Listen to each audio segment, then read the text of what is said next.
Well, I promised you I'd be back when the YouTube integration was here. It's here, along with a whole lot of other shit.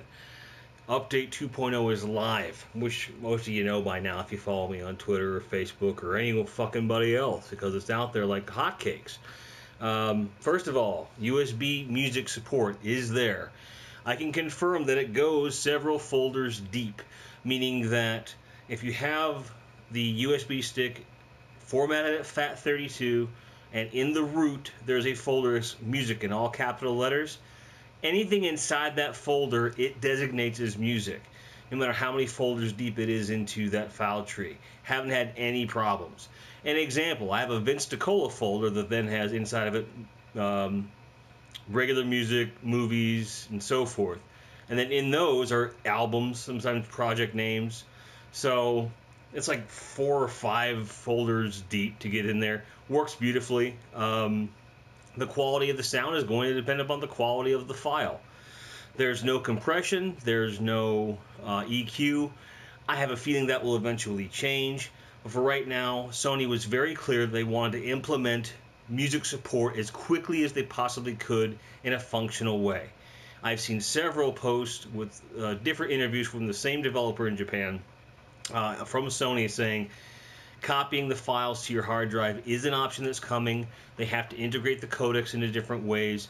They wanted to make sure that the player was there first. Video player, same thing. It's coming. Because we're not just talking about integrating a player just to play MP3s or MP4s and they'll tack onto it. You can obviously tell they wanted to develop a fully featured player. And also in the blog post that announced the major features for this 2.0 update on the PS4, in the comments section they said specifically that DLNA was going to be great once it was implemented, meaning it is a feature that is now definitely coming. It's just a matter of time. SharePlay. That is basically, it's like PlayStation Now between two people, but way more interesting. You can go into a SharePlay party with your friends, and you can share screens. They can just watch you, like they can spectate. They can take over your game and play for you if you're in a tough spot, or they can just play on their own with you and try it out. If it's a local co-op game like Towerfall Ascension, you can play together. It's a really cool use of the Gaikai technology, and something that is essentially, it is the footstep through the door into digital demos like we talked about prior to launch. You have digital copies of the game sitting on your store. All that you have to do is stream that demo with a time limit, much like SharePlay works. There's your demo. It doesn't cost you or the publisher any additional money. It's not implementing any technology you don't already have. So this is kind of a step in that direction. And it's a nod to the fans, to help everyone play together more. Lots of cool stuff there. Themes are here. 4 free themes on the PlayStation Store under Games. All the way at the bottom, it's extras. And there's Destiny, Call of Duty, Advanced Warfare, and then a couple kind of generic ones. Paper Sculpture, Burst, I think is one of them. This is the red one. And then some Rectangle, it's called. And then what a lot of people didn't realize is that when you click on under Settings, Themes, when you click on that, the blue tile, all of the other colors are under there. That's how I got my gray.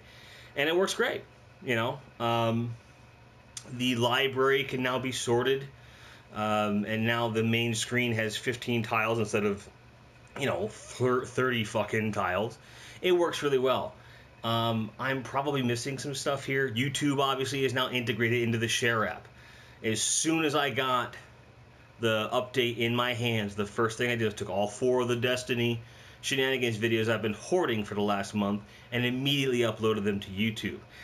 The integration is solid. You have the login associated there, which also automatically carries over to the standalone YouTube app, which you have to download, and you can upload directly to your channel. And it isn't just title. You can put the full description in. And I have a default description I like to use. You guys have seen it with all the links in it.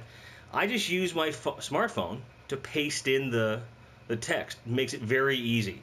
Very quick one-stop shopping kind of stuff. So between this for a webcam SHAREfactory for editing, the share button for recording video, all the editing all put together, plus that I'm active YouTube, I can make content almost every day that I'm able to. So that's really cool. So I'm going to be doing more of it. I don't know what at this point.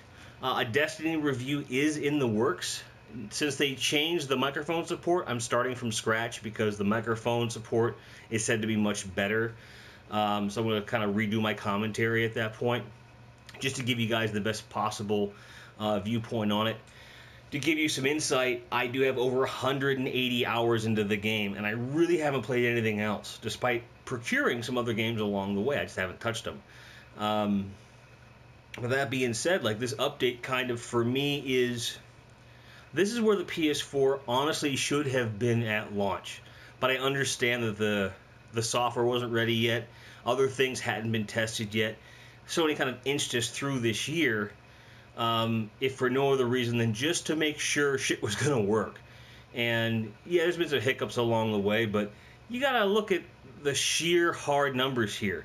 Sony has never anticipated this level of growth in as quick amount of time as they've had. The demand has never been higher for a game console in this short a period of time, especially under Sony's roof. So this is all uncharted territory for them, no pun intended. So today, when the servers got slow and partially down for about 4 hours because of the flood of, millions upon millions of people downloading the software and then using it, all the different network features and stuff, I wasn't surprised, but they fixed it almost immediately, relatively speaking. So the feature set is there. DLNA is coming. Video support's coming. Writing videos and files to your hard drive is coming. That means picture support is coming, which means custom themes are coming. Everything that people have been asking about is coming very quickly. And it's right on par with anything the Xbox One is doing.